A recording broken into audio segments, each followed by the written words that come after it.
주님, 제가 선교사입니다 라고 하는 제목으로 오늘 나의 사랑 나의 설교 시리즈 오늘 마지막 8번째 시간 여러분들과 함께 말씀 나누도록 하겠습니다. 지난주 7주에 걸쳐서 우리가 함께 몸담고 있었던 시카고 브릿지 교회 DNA에 대한 부분을 여러분들과 함께 말씀을 나누었습니다. 이 시간이 저뿐만 아니라 여러분들에게도 참으로 의미가 있다라고 여겨지는 그 주된 이유는 하나님께서 우리가 함께 섬길 수 있는 교회를 주셨고, 그리고 그 교회가 앞으로 어떠한 모습으로 어떠한 방향으로 함께 나아가게 될 것인지를 같이 고민하고 함께 기도할 수 있는 시간이 우리들에게 주어진 것만으로도 우리에겐 너무나 의미 있는 시간이 아니었나 생각이 됩니다. 그래서 오늘 말씀은 7주 동안 함께 나누었던 말씀을 좀 정리하는 차원의 말씀이면서도 동시에 이번 설교 시리즈의 마지막 결론 부분이다라고 여러분 생각하시면 될 것 같습니다. 그래서 소망하기는 우리 시카고 브릿지 교회가 지금도 마찬가지지만 앞으로도 더욱더 하나님의 몸된 교회로서 주어진 사명을 잘 감당해내는 그런 진일보한 그런 공동체가 되기를 간절히 소망하는 마음을 가지면서 우리 옆에 있는 분들에게 이렇게 한번 용기를 북돋아주는 차원에서 인사를 했으면 좋겠습니다. 뭐라고 인사하냐면요, 당신이 교회입니다. 이렇게 한번 옆에 있는 분들과 인사하시겠습니다. 시작. 당신이 교회입니다. 당신이 교회입니다. 당신이 교회입니다.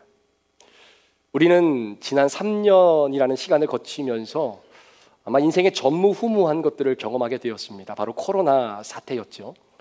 이 코로나 사태로 인해서 우리의 삶에 많은 변화들을 가져오게 되었습니다. 그런데 그 변화 안에는 긍정적인 면과 부정적인 측면의 변화도 함께 우리 모두가 경험하게 되어 있죠. 긍정적인 측면이라고 생각을 해본다면 이 팬데믹이 지나는 가운데에 예수를 믿고 있는 내 믿음이 과연 어떤 믿음이었는가를 한 번쯤 점검해 볼 수 있는 그러한 시간적 차원에서는 긍정적인 어떤 의미를 부여해 준다라고 볼 수 있지만, 반대로 팬데믹 기간을 통해서 교회의 성장보다는 교회의 쇠퇴를 경험했던 뼈아픈 시간이기도 했습니다. 물론 객관적인 숫자가 모든 것을 다 대변한다라고 말할 수는 없겠지만, 그럼에도 불구하고 팬데믹 이후에 우리에게 던져주는 도전적인 객관적 지표는 교회의 성장보다는 교회의 쇠퇴를 가져다 주었다라고 하는 이 중요한 기준점을 우리는 사실 부인할 수 없습니다. 여러분, 팬데믹을 지나면서 나타나는 특징 중에 하나는 복음이라고 하는 것에 대한 기존 성도들의 생각이 조금씩 변해져 가고 있다는 사실이죠. 여러분은 복음이 뭐라고 생각하십니까? 여러분은 복음을 잘 이해하고 계십니까? 혹시 복음이 여러분의 삶을 통해서 잘 드러나고 있으십니까? 복음은 영어로는 good news라고 이야기합니다. 좋은 소식이라고 표현하죠. 자, 그렇다면 그 좋은 소식은 도대체 어떤 소식일까요? 성경은 그 좋은 소식을 다른 것이 아니라 내 안에 예수 그리스도께서 찾아오신 사건, 그 소식이 복음이다라고 이야기합니다. 예수님이 내 안에 찾아 들어왔다라고 하는 것은 내 삶의 주인이 이제는 바뀌어졌다라고 하는 것이죠.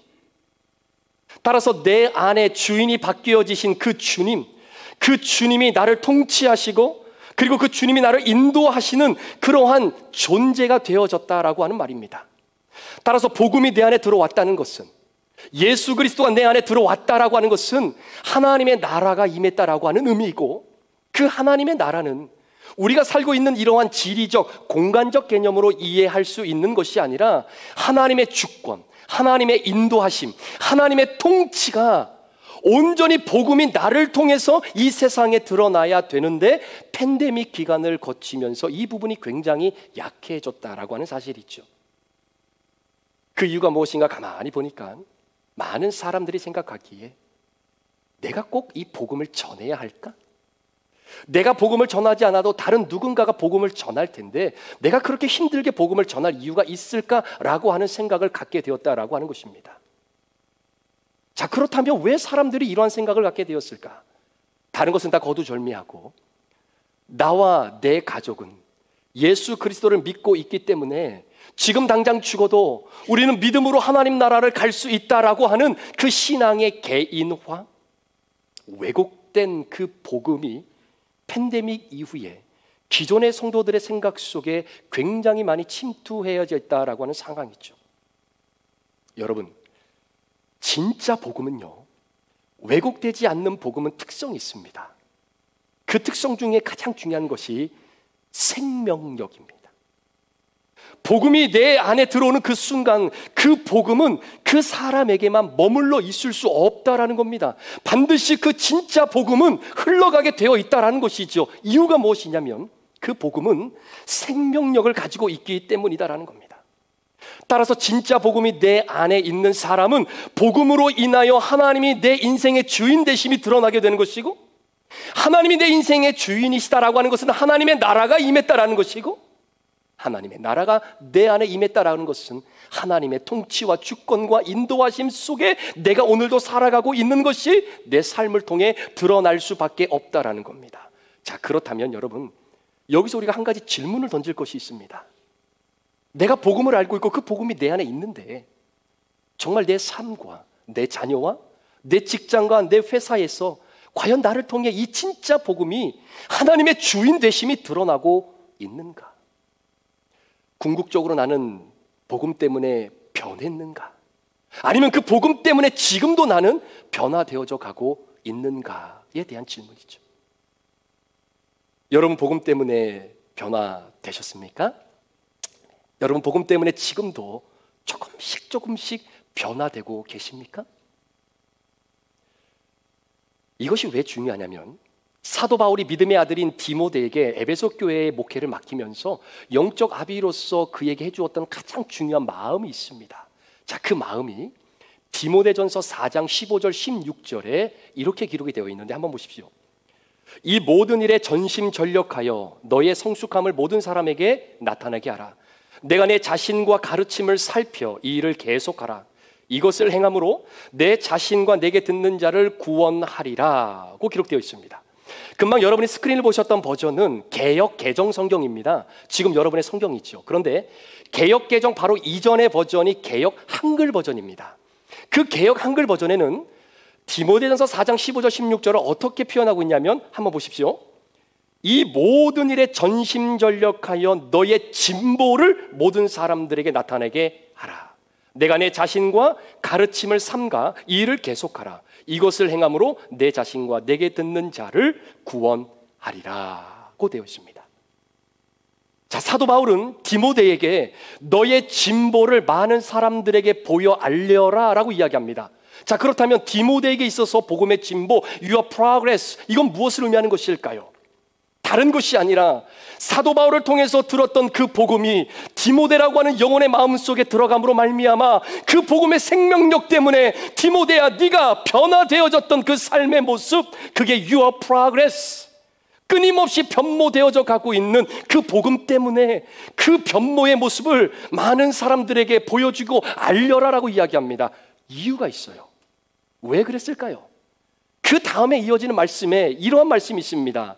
내가 행함으로, 네가 행함으로 뭘 행한다는 겁니까? 너의 진보를 보여주는 것을 행함으로 말미암아 내 자신과 내게 듣는 자가 구원을 받을 수 있기 때문이다라는 거예요. 너의 진보를 통해서 너와 내 말을 듣고 있는 그 사람이 구원 얻을 수 있기 때문이다라는 것입니다. 여러분, 이것이 정말 구원받은 자의 증거가 아니겠습니까?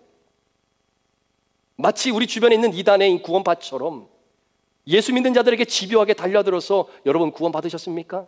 저 구원 받았는데요. 아, 그러세요?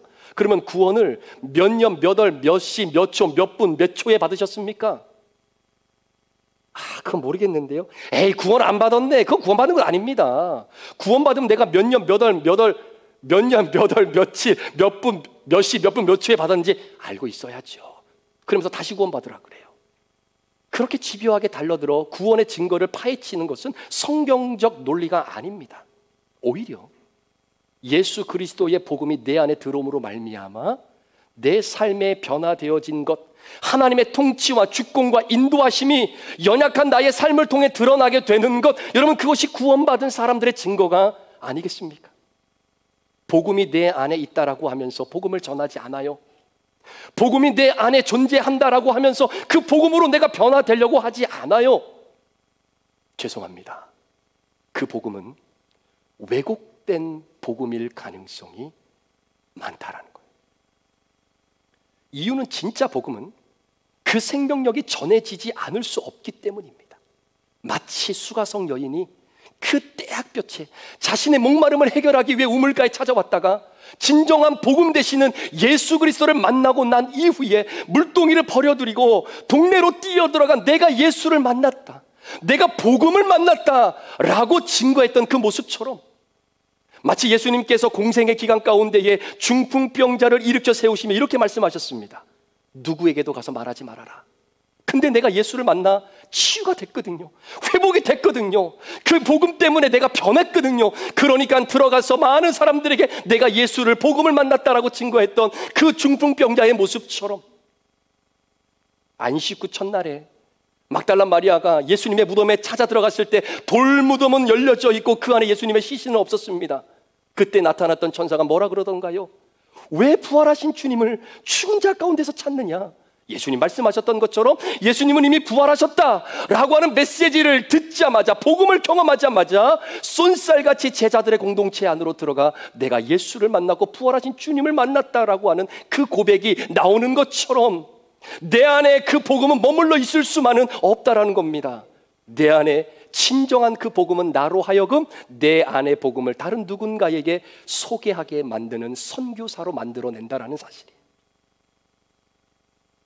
따라서 내가 살아가는 삶의 현장에서 내가 선교사로 살아간다고 하는 것은요, 지금 하고 있는 어떠한 신앙생활에 무엇 하나를 애드한다라고 하는 차원이 아니라 교회인 나의 신앙의 본질을 회복하는 차원에서의 삶을 이야기하는 것이죠. 이것을 우리는 선교적 교회라고 이야기합니다.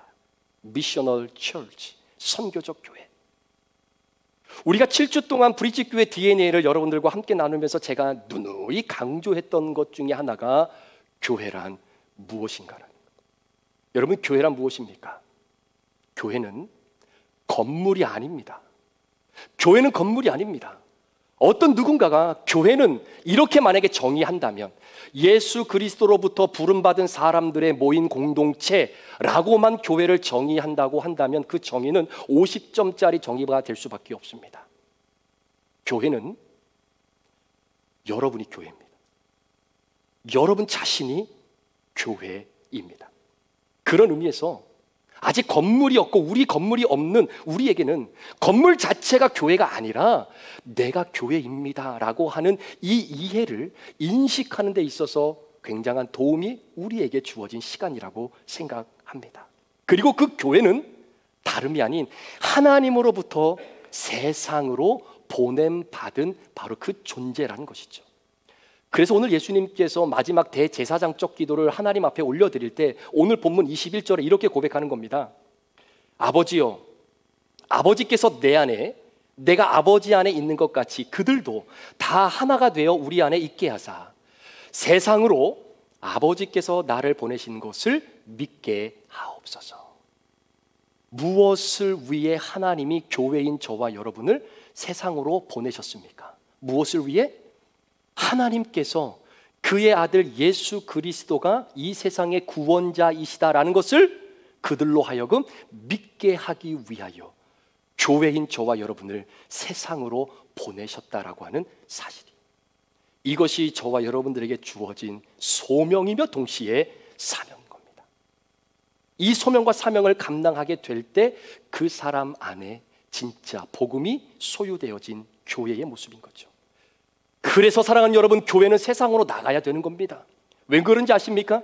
교회 자체가, 그 본질 자체가 세상에 보냄을 받은 존재이기 때문이죠. 그런데 오늘날 많은 그리스도인들이 건물로서의 교회 안으로만 자꾸 모여듭니다. 일주일에 10번, 20번 이상 교회 오기도 하고요. 대단하죠? 목회자보다 교회를 더 많이 옵니다. 그런 성도들을 우리가 바라보면서 야, 저분은 진짜 믿음이 대단하다라고 생각했던 때도 사실은 있었어요. 그런데 여러분, 저와 여러분들이 사역해야 할 바로 그 현장은 교회가 아닙니다. 세상입니다. 여러분들 마음속에 오늘도 꿈틀거리고 있는 그 진짜 복음이 드러나야 할 현장은 교회가 아니라 여러분의 가정이에요. 여러분의 일터입니다. 여러분이 살아가는 삶의 터전입니다. 교회가 아니다라는 말입니다. 선교적 교회는 그래서 모이는 교회가 아닙니다. 우리끼리 모여서 형부 좋고 매부 좋고 하는 그 교회가 진짜 교회라고 생각하는 것은 교회 본질을 잘 모르는 사람들의 모습이에요. 따라서 선교적인 교회인 여러분들은 교회는 흩어지기 위해서 우리가 모이는 겁니다. 우리가 이렇게 한자리에 모여서 함께 예배드리고 말씀을 묵상하고 훈련을 받고 성도의 교제를 나누는 이유는 다른 것이 아니라 이곳에서 하나님이 주시는 은혜와 사랑과 영적인 능력을 힘입어 세상을 향해 나아가 선교적 교회로서의 사명을 온전히 잘 감당할 수 있는 그런 에너지를 공급받기 위해 우리가 함께 모여 예배드리는 것이지 그 이상도 그 이하도 아닙니다. 그래서 사랑하는 교회인 여러분, 여러분들은 교회인 여러분들끼리만 모이시면 안 됩니다. 다른 말로 표현하면요, 여러분 주변에 예수 믿는 분들이 많이 계십니까? 아니면 예수 믿지 않는 분들이 많이 계십니까? 아마 대부분 80에서 90%는 다 예수 믿는 분들이실 거예요. 그만큼 우리 주변에 예수 믿지 않는 자들을 찾아보기가 힘든 시기가 오늘 우리의 시대입니다. 그런데 우리가 오해하지 말아야 될 것은 내 주변에 있는 모든 사람들이 다 예수를 믿기 때문에 예수 믿지 않는 자들을 찾기가 힘들다라고 하는 의미가 아니죠. 오히려 여러분들이 살아가면서 만나는 그 모든 만남의 특성이 교회 용어를 서로 사용해도 아무런 불편함이 없이 대화가 진행되어지고 있는 그 만남에 내가 너무나 깊이 익숙하게 녹아져 있기 때문이 아니겠는가라는 반증입니다. 자, 저를 따라서 한번 해보시겠습니까? 자, 저를 따라서 한번 해보세요. 나는 선교사입니다. 시작. 이왕이면 여기 좀 가르치시면 좋을 것 같아요. 너는 선교사야 이렇게 하지 마시고 나는 선교사입니다. 시작. 한 번만 더. 나는 선교사입니다. 목사님, 왜 그러십니까? 저는 선교사가 되겠다고 서운한 적도 없습니다. 그리고 남들 다 한 번쯤은 가보는 그 단기 선교, 저는 한 번도 안 가본 사람이 무슨 선교사가 되겠다고 하는 겁니까? 여러분 어떻게 생각하십니까? 여러분, 선교사는 영어로 미셔너리라고 이야기하죠. 이 미셔너리라고 하는 단어의 어원이 어디서 왔냐면 독일말 중에 미시오라고 하는 이 단어에서 이 단어가 온 겁니다. 그런데 미시오라고 하는 이 단어의 원래 어근의 뜻이 보내다, 보냄을 받다 이런 뜻을 갖고 있는 단어입니다. 그래서 이 미시오라고 하는 어근을 가지고 우리가 현재 미국에서 사용하고 있는 영어 단어 하나가 뭐가 나오게 되냐면 미사일이라고 하는 단어가 나온 거예요. 미사일. 여러분, 미사일은 한 곳에서 내가 보내고자 하는 다른 한 곳으로 쏘아서 보내는 거죠. 이것이 미사일인 겁니다. 이게 미시오의 개념이라는 것이죠. 자, 15세기로 잠깐 넘어가 보면 당시 유럽이 전 세계를 제패하고 있었을 때 유럽의 모든 관심과 촉망은 바로 유럽 아닌 아시아와 아프리카를 향하고 있었습니다. 왜냐하면 당시에 유럽은 그런 아시아와 아프리카의 땅을 점령해서 자신들의 영토로 삼으려고 하는 이 정복전쟁의 혈안이 되어 있었던 시대이기도 합니다. 그래서 유럽은 마치 선교라고 하는 그 이름 하에 정복전쟁을 펼쳐나가게 되는데 그때 교황청에서 군사들과 함께 누구를 보내게 되냐면 사제들을 함께 보내게 됩니다. 그래서 군사들을 통해서 그 땅을 점령하고 난 이후에 사제들이 들어가서 로마 카톨릭의 교리와 신념을 전해주면서 그 지역을 로마 카톨릭의 나라로 만들어 버리는 거죠. 그게 대부분의 뭐 필리핀이나 동남아시아에 있는 뭐 그런 나라들 아니겠습니까? 멕시코도 마찬가지고. 자, 그럴 때 교황청에서 한 가지 문제가 생겼습니다. 군사들과 함께 보내는 이 사제들을 뭐라고 불러야 될 것인가라는 거죠. 당시에 보냄을 받았던 사제들은 그들은 어떻게 불리기를 원했냐면 예수 그리스도의 복음을 증거하러 가는 사람들이니까 마치 예수님의 12제자가 전도 여행을 떠날 때 그들을 사도라고 불러주었던 것처럼 그들도 그렇게 불리워지기를 원했습니다. 그런데 교황청에서 논의 끝에 내린 결정이 뭐냐면 그들을 사도라고 불러주게 되면 예수님의 12사도와 오버랩이 되기 때문에 그건 too much, 그렇게 불러줄 수는 없고 그러면 이렇게 불러주자. 보냄을 받은 자들, 복음을 위해. 그래서 그 사람들을 미셔너리, 선교사라고 불러주게 된 겁니다.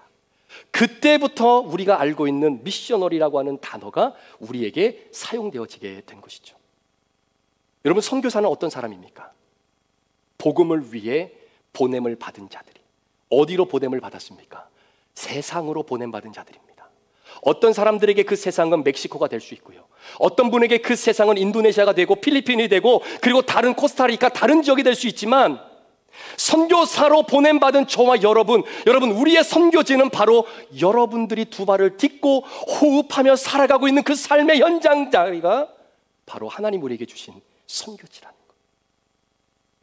여러분, 선교사님들은요, 영혼들이 자기에게 와서 복음을 들을 때까지 기다리지 않습니다. 그렇죠? 선교사는 자신에게 익숙했다고 여겨지는 것들을 다 포기하고 내 안에 꿈틀거리는 그 복음 때문에 낯선 환경임에도 불구하고 그 자리를 마다하지 않고 가는 겁니다. 선교지에 살고 있는 영혼들은 선교사님의 삶을 봅니다. 선교지에 살고 있는 영혼들은 그 선교사가 전하는 예수, 그 복음 때문에 그 선교사가 어떻게 프로그레스, 진보되어지고 있는지를 보기를 원한다는 거예요.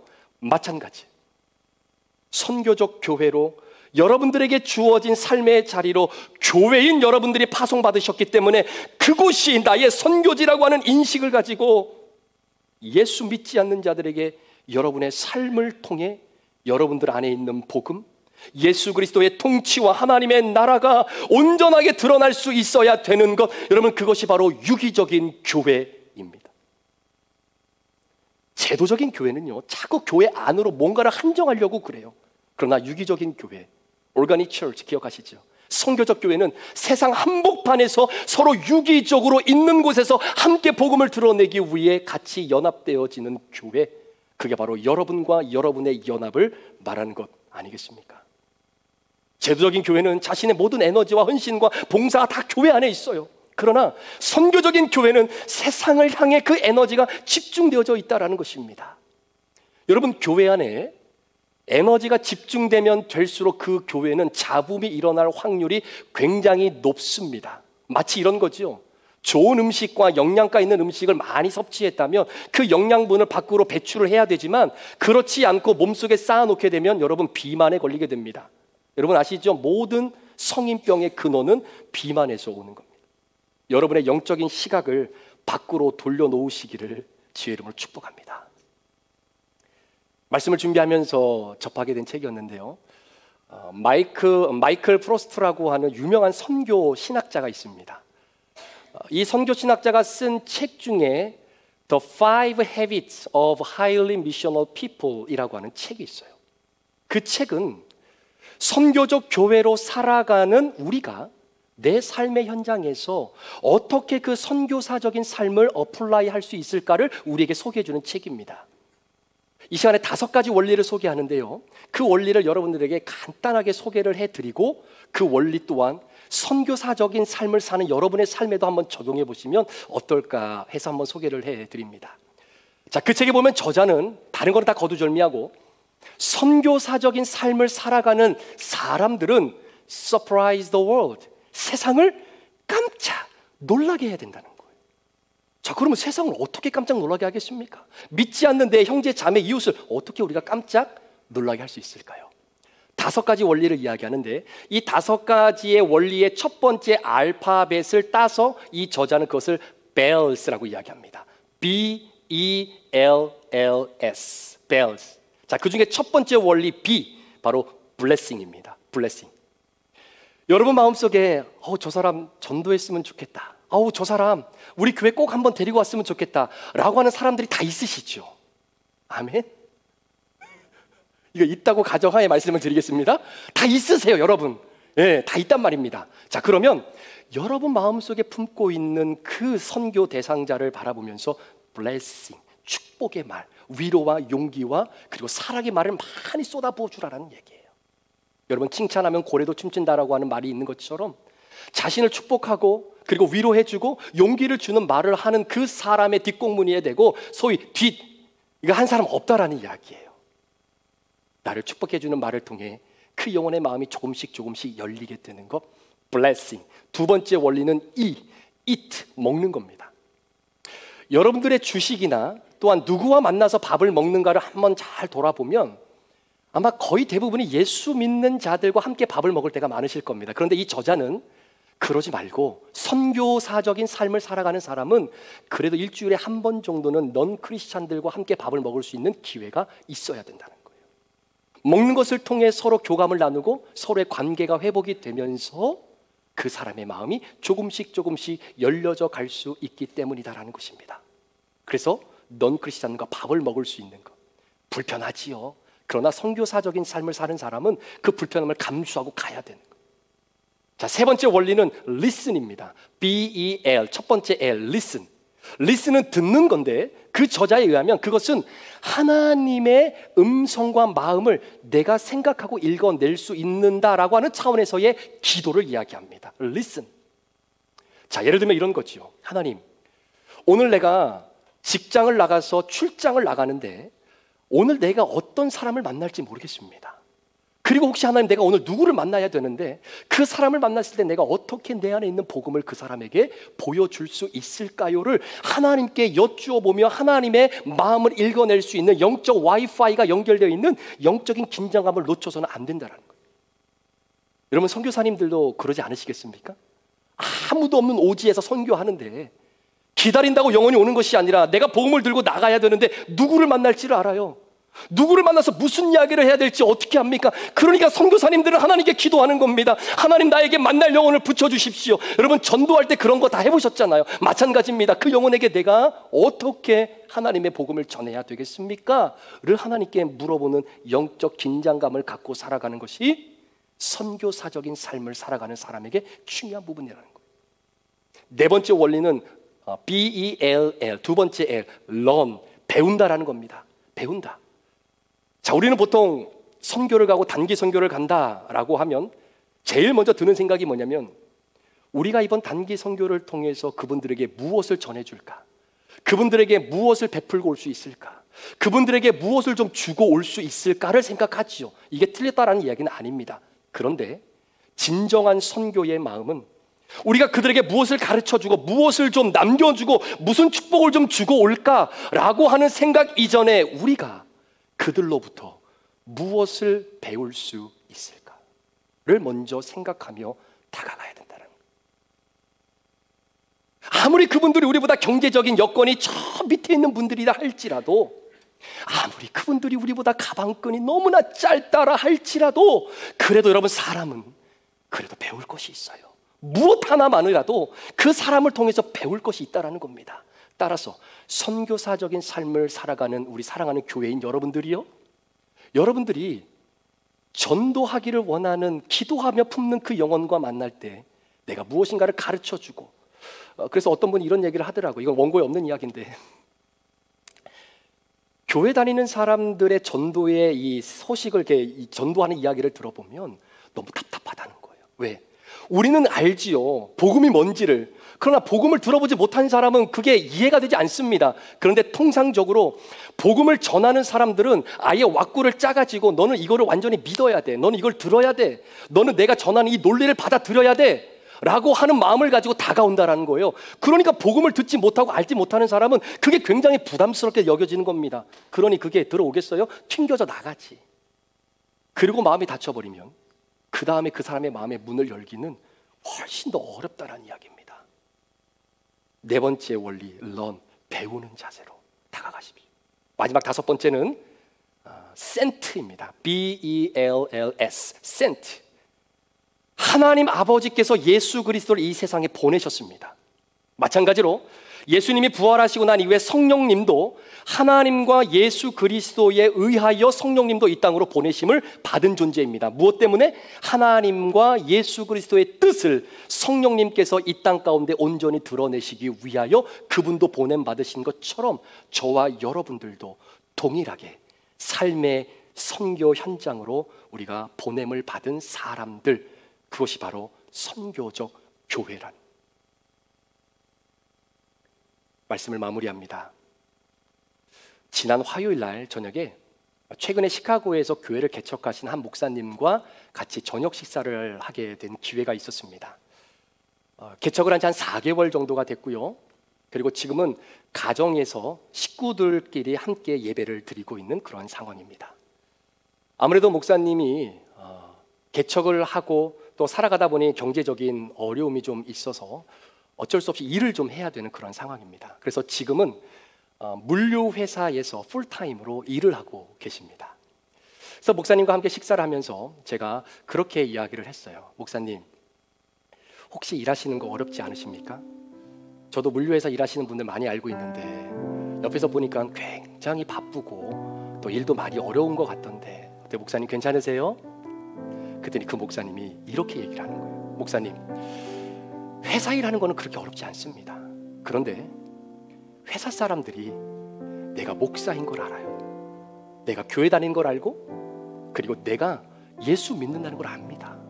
그래서 혹시 나의 부주의 때문에, 나의 실수와 잘못 때문에, 나의 게으름 때문에 내가 믿고 있는 예수, 내가 섬기고 있는 교회가 그분들에게 욕먹지는 않을까라고 하는 그 긴장감을 갖고 사는 게 사실 회사 하는 일보다 더 어렵습니다. 식사를 마치고 집으로 돌아오면서 그 목사님의 고백이 제 마음속에 참 많이 남았습니다.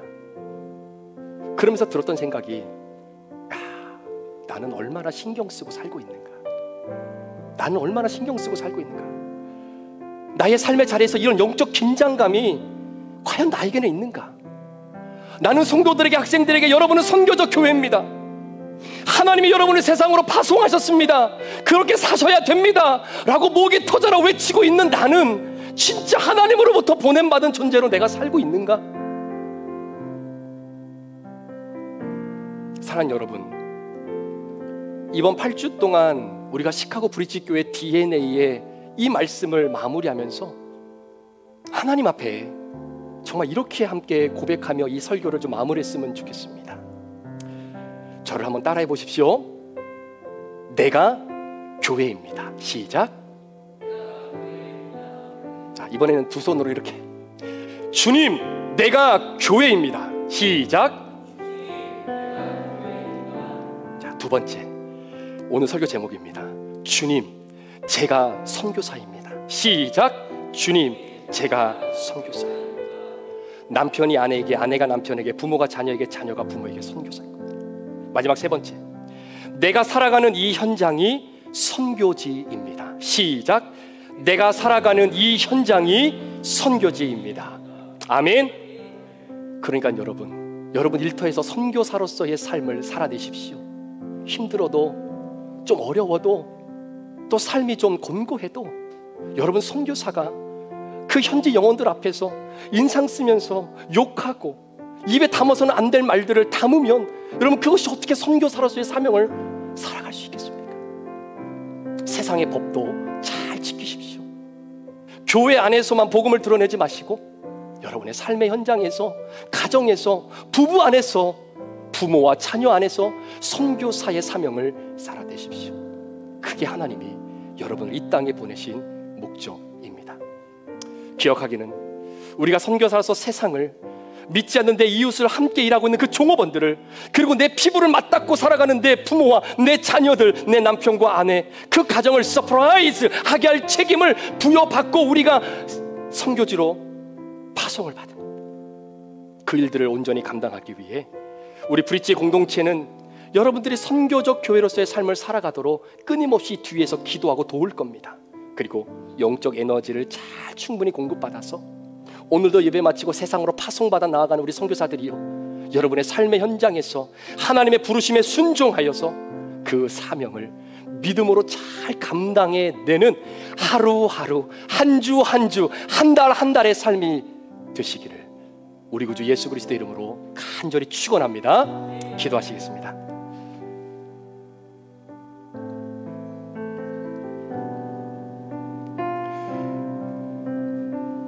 공산권 국가에서는 내가 선교사라고 하는 것을 드러낼 수 없는 상황과 환경이 있습니다. 그러나 우리가 살아가는 삶의 현장과 우리에게 주신 삶의 선교지는 우리가 선교사임을 굳이 속이고 가리며 살아가지 않아도 되는 세대입니다. 그 말은 여러분이 선교사임을 선포하십시오. 여러분이 말씀을 듣는 것으로만 그래야지라고 끝나면 나가는 순간 그 모든 말씀은 고스란히 잊혀질 수밖에 없습니다. 여러분이 직장에서 선교사라고 선포하십시오.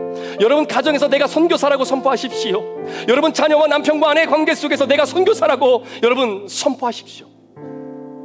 그리고 여러분 비즈니스에서 우리 사장 되시는 분들, 오너 되시는 분들, 인플로이들에게 내가 선교사라고 선포하십시오. 삶이 달라집니다. 여러분의 생각이 달라집니다. 여러분들이 직장을 바라보는 그 시각이 달라집니다. 주님, 제가 선교사입니다. 그 믿음의 고백을 가지고 주님 그렇게 살아갈 수 있도록, 주님 선교적 교회로 살아가도록, 하나님 내가 교회입니다. 내 삶의 현장이 선교지입니다. 하나님 나의 선교사적인 삶을 살아낼 수 있도록 주여 나를 도와주십시오. 우리 말씀 기억하며 우리 한번 통성으로 결단하며 기도합니다.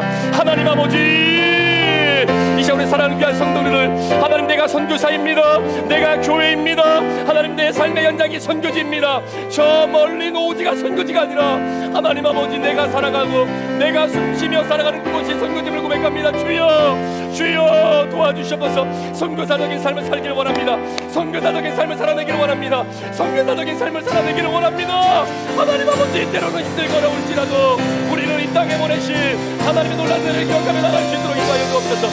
하나님 아버지, 내 많은 경험을 역사해 주시길 원합니다. 오 주여, 몸된 교회뿐만 아니라 건물로 쏘만의 교회가 아니라 내가 교회임을 잊지 않게 하여 주옵소서.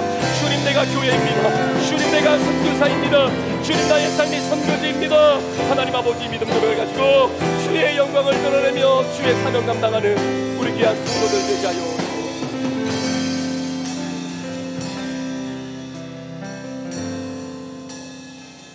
주님 내가 여기 있사오니, 주님 내가 여기 있사오니 나를 보내소서.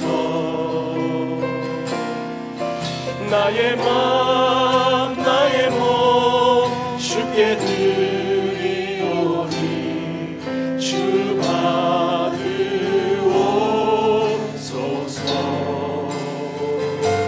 주님 내가 여기 있사오니 나를 써주소서.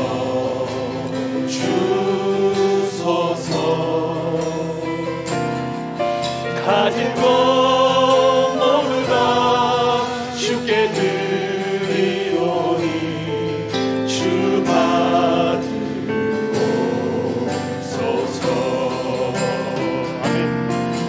아멘. 할렐루야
가진 것 모두 다 주께 드리오니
나를 받아오소서.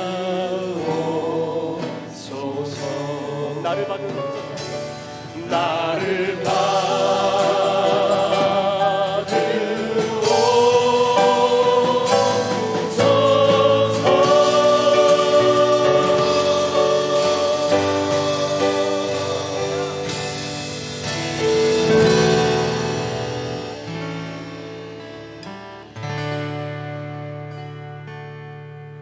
지금은 우리 구주 예수 그리스도의 귀하신 은혜와 우리 아버지 하나님의 무한하신 사랑하심과 성령님의 감화 감동 충만 교통 위로하시고 내주하심의 그 역사가 오늘도 선교적 교회로 우리에게 허락해 주신 삶의 자리인 선교지로 파송받아 선교사적인 삶을 살아내기로 주님 앞에 결단하며 오늘 주의 전을 떠나는 우리 사랑하는 모든 성도들 머리머리 위에, 이들의 가정과 직장과 사업터 위에, 우리 사랑하는 자녀들과 온 세계 열방의 주의 복음을 증거하시는 우리 귀한 선교사님들과 태중의 생명들 위에 지금부터 영원토록 함께 계시기를 간절히 축원하옵나이다. 아멘.